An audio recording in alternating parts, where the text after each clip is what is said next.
नमस्कार दर्शकों, स्वागत है आप सभी का हमारे चैनल पर। हमारे देश में जो लॉ की फील्ड है उसके प्रति जो युवा हैं उनका रुझान बहुत तेज़ी से बढ़ा है।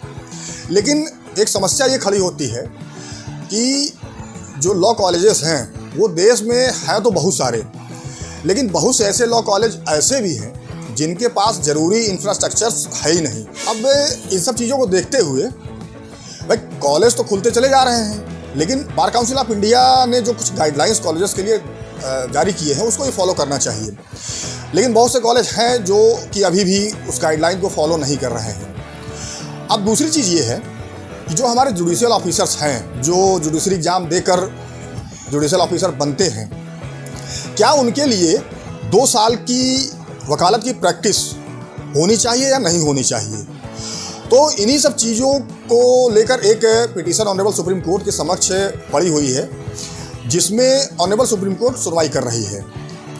अब इसमें कई सारे मुद्दे उठाए गए हैं। देखिए, AIBE का जो एग्ज़ाम है उसको भी लेकर मुद्दा उठाया गया है कि इससे पहले AIBE एग्ज़ाम को लेकर एक पिटीशन और ऑनरेबल सुप्रीम कोर्ट की समझ पड़ी थी, जिसमें ये कहा गया था कि जो इसका कट ऑफ मार्क है उसको कम कर दिया जाए। अब भाई 40 नंबर कट ऑफ मार्क है, ओपन बुक एग्ज़ाम है, उसको भी कम करने के लिए पिटीशन पड़ी थी। इन्हीं सब चीज़ों की सुनवाई इसमें चल रही है। लॉ कॉलेजेस की जो स्थिति है इंडिया में उसको लेकर चल रही है। विशेष सुनवाई जो चल रही है वो ये है कि जो जुडिशियल ऑफिसर्स हैं, क्या उनको 2 साल की प्रैक्टिस अनिवार्य की जानी चाहिए या नहीं की जानी चाहिए। देखिए, उत्तर प्रदेश सरकार में इस बात की चर्चा चल रही है, और भी कई स्टेट हैं जहाँ पे इस बात की चर्चा चल रही है कि जो जुडिशियल ऑफिसर जो फ्रेशर्स हैं उनको जुडिशरी में जाने से पहले वकालत में 2 साल की प्रैक्टिस अनिवार्य की जानी चाहिए या नहीं। तो ऑनरेबल सुप्रीम कोर्ट के समक्ष ये चीज़ें पड़ी हैं। ये जो पिटीशन लाई गई है उसमें ये सारी चीज़ें उठाई गई हैं। ऑनरेबल सुप्रीम कोर्ट ने भी इस चीज़ को उठाया है, कहा है कि भाई जो फ्रेशर्स हैं कि लॉ करके निकले और उन्होंने पहले अटेम्प्ट में जुडिशरी एग्ज़ाम क्रैक किया, जुडिशियल ऑफिसर बन गए, अब जब वो डाइस पर बैठते हैं उनके सामने जो फाइलें आ रही हैं, तो अब वो पहले से अगर उन्होंने प्रैक्टिस की नहीं है वकालत की फील्ड में, तो उनको ये जानकारी ही नहीं है कि भाई प्लेंट क्या चीज़ होती है, ड्राफ्टिंग कैसे होती है, चीफ एग्जामिनेशन क्या होता है, क्रॉस एग्जामिनेशन कैसे होता है, क्या क्या चीफ एग्जामिनेशन में कैसे सवाल पूछे जाने चाहिए, क्रॉस एग्जामिनेशन में कैसे सवाल पूछने चाहिए, गवाही कैसे करवाई जानी चाहिए। इन सारी चीज़ों की जानकारी जो फ्रेशर्स होते हैं अगर वो प्रैक्टिस में नहीं होते हैं तो उनको उनकी इतनी जानकारी नहीं होती। हालांकि जुडिशियल ऑफिसर बनने के बाद उनको ट्रेनिंग तो दी जाती है, लेकिन जो चीज़ अगर वो प्रैक्टिस करके सीखते हैं वो चीज़ शायद उतनी ट्रेनिंग में नहीं सिखाई जाती है। तो ऑनरेबल सुप्रीम कोर्ट ने ये सब विषय भी उठाए गए हैं सुप्रीम कोर्ट के समक्ष कि जो जुडिशियल ऑफिसर्स हैं क्या उनको 2 साल की प्रैक्टिस अनिवार्य की जानी चाहिए।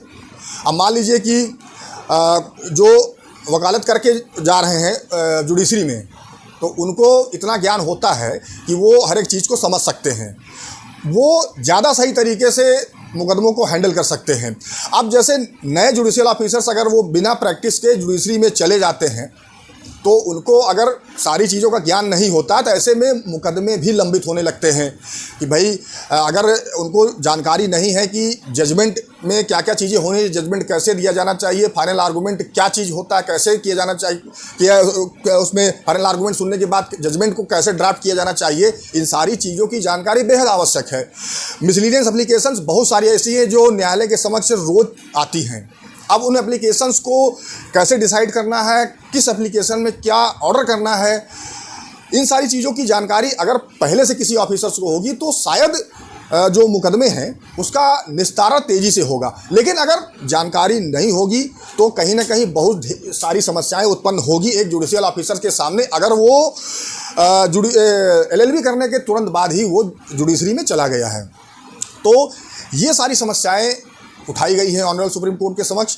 अब देखना ये है कि जो ऑनरेबल सुप्रीम कोर्ट में इसका क्या निर्णय आता है कि क्या जो जुडिशियल ऑफिसर हैं उनको 2 साल की जो प्रैक्टिस है वो अनिवार्य की जानी चाहिए या नहीं की जानी चाहिए। तो आने वाले समय में ये सारी चीज़ें क्लियर हो जाएंगी।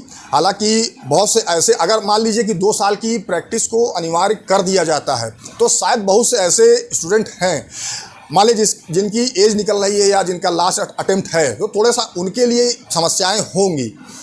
लेकिन जो नए स्टूडेंट निकल रहे हैं वो अगर जुडिशरी में जाना चाहते हैं तो शायद उनके लिए ये बेहद ही अच्छा होगा कि जुडिशरी में जाने से पहले वो 2 साल प्रैक्टिस करें और जिला अदालतों में जाकर, हाई कोर्ट के समक्ष जाकर चीज़ों को देखें और समझें कि कैसे ड्राफ्टिंग की जा रही है, कैसे FIR ड्राफ्ट की जाती है, कैसे बेल एप्लीकेशंस ड्राफ्ट की जाती है। तो इन सारी चीज़ों को अगर वो पहले से सीखेंगे तो शायद उनके लिए बहुत ही अच्छा होगा। जुडिशरी में जाने के बाद उनके लिए सारी चीज़ें एकदम आसान हो जाएंगी, उनको कोई दिक्कत नहीं होगी। चाहे उनके सामने कोई फाइल आ जाए, उसको निस्तारण करने में उनको समय नहीं लगेगा। तो चलिए देखते हैं कि ऑनरेबल सुप्रीम कोर्ट का इस पर क्या निर्णय आता है। आने वाले भविष्य में हम सभी को पता चल जाएगा।